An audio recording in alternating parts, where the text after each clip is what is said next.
మన కంట్రీలో sir politicians income is tax free sir, and soldier has to pay tax. ఇది చాలా తప్పు సార్. 100%. అంటే ఇప్పుడు ఈ యుద్ధం జరుగుతుంది కాబట్టి ఒక అవకాశం ఉంది కాబట్టి అనట్లేదు, but in our country taxing A soldier should stop sir.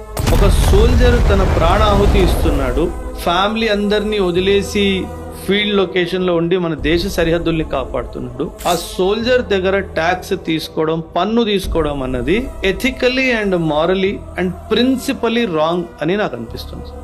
నా అభిప్రాయంగా చెప్తున్నాను. I'm not trying to find fault with the government are God. నా ఉద్దేశం ఏంటంటే పొలిటీషియన్తో కంపారిజన్ కూడా సార్ నేను మీకు 10 లక్షలు ఇస్తాను సార్, మీరు వెళ్ళి ఫైట్ చేస్తారా?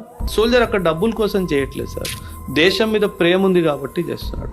ఆ ప్రేమని కూడా మనం డబ్బుల్లో లెక్కబెట్టి ఆ సోల్జర్ని కూడా ట్యాక్స్ చేయడం అన్నది అది చాలా తప్పు సార్. దాన్ని మనము ఖచ్చితంగా ఒక మూమెంట్ లాగా దీన్ని తీసుకొని వచ్చి దాన్ని ఆపాల్సిన అవసరం ఉంది. ఖచ్చితంగా 200% మనం అందరం కూడా సార్ చెప్పిన దీనికి అగ్రి చేసి దీన్ని వీలైనంత వరకు నెంబర్ ఆఫ్ పీపుల్కి మీరు షేర్ చేయండి. ఇది ప్రతి వాళ్ళకి షేర్ చేయడం ద్వారా ఒక అవేర్నెస్ వస్తుంది. మనం అందరం ప్రొటెక్ట్ చేయడం ద్వారా ఇది గవర్నమెంట్ దృష్టికి అనేది ఎవరైతే పెద్దవాళ్ళు ఉన్నారో వాళ్ళ దగ్గరికి వెళ్తుంది. మీరే ఒకసారి ఆలోచించండి. మనము మన ఫ్యామిలీలోని కొన్ని రోజులు కూడా ఉండలేము, అట్లాంటిది సోల్జర్స్ వాళ్ళ ఫ్యామిలీని అనేది వదిలేసేసి వాళ్ళ ప్రాణాలు బార్డర్లో మన కోసం అడ్డుకట్టుగా పెట్టి మన ఫ్యామిలీస్ని కాపాడుతున్న సోల్జర్స్. అలాంటి సోల్జర్స్కి యాక్చువల్గా వాళ్ళు వేరేది ఏ బిజినెస్ చేసుకున్నా ఇంకెక్కడ చేసుకున్నా కూడా డబ్బులు సంపాదించగలుగుతారు. కానీ ఒక లిమిటెడ్ ఇన్కమ్ అనేది తీసుకొని ఇక్కడ దేశ సరిహద్దుల్లో వాళ్ళు ఎప్పుడు పోతారో వాళ్ళకే తెలియదు. అట్లాంటిది వాళ్ళు జీతాల నుంచో వాళ్ళ ఇన్కంల నుంచో ఈరోజు ఏదైతే ట్యాక్స్ కట్ చేయడం అనేది ఇది ఎంతవరకు కరెక్ట్ అనేది మీరే ఒకసారి ఆలోచించండి. దానికి కమెంట్లో కూడా మీరు తెలియజేయండి మీ అభిప్రాయాన్ని. అండ్ నెంబర్ ఆఫ్ పీపుల్కి అనేది ఇది షేర్ చేసి అండ్ ఎవరికి షేర్ చేయాలో వాళ్ళకు కూడా షేర్ చేయండి దయచేసి. అండ్ రెండోది వచ్చేసి మీరే ఒకసారి ఆలోచించండి.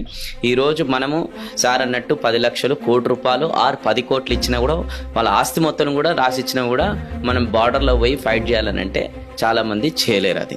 అండ్ స్పెషల్లీ ఈరోజు ఇండియాకి ఏదైతే మన ఆర్మీ సర్వ్ చేస్తుందో ఇక్కడ లోకల్ పొలిటీషియన్స్ ఎవరైతే ఉన్నారో వాళ్ళకి కోట్ల ఆస్తి అనేది కొంతమందికి ఉంది, మీ అందరికీ కూడా తెలుసు. అయినా కూడా వాళ్ళ పైన ఈరోజు వాళ్ళ శాలరీస్ పైన ఇట్లా ట్యాక్స్లు అనేది లేవు. ఇది ఎంతవరకు కరెక్ట్ అండ్ ఇక్కడ ఎంతవరకు కరెక్ట్ అనేది మీరే ఒకసారి ఆలోచించి దీనికి కమెంట్లో రాయండి. అండ్ దీనికి జస్టిఫికేషన్ మనందరం కలిసి ప్రొటెక్ట్ చేయాలి. మేము చేస్తాం సార్ ఖచ్చితంగా. థ్యాంక్ యూ అని మీరు చెప్పకండి సార్, ఎందుకనంటే మీరు దేశం కోసం అంత చేశారు కాబట్టి మీకోసం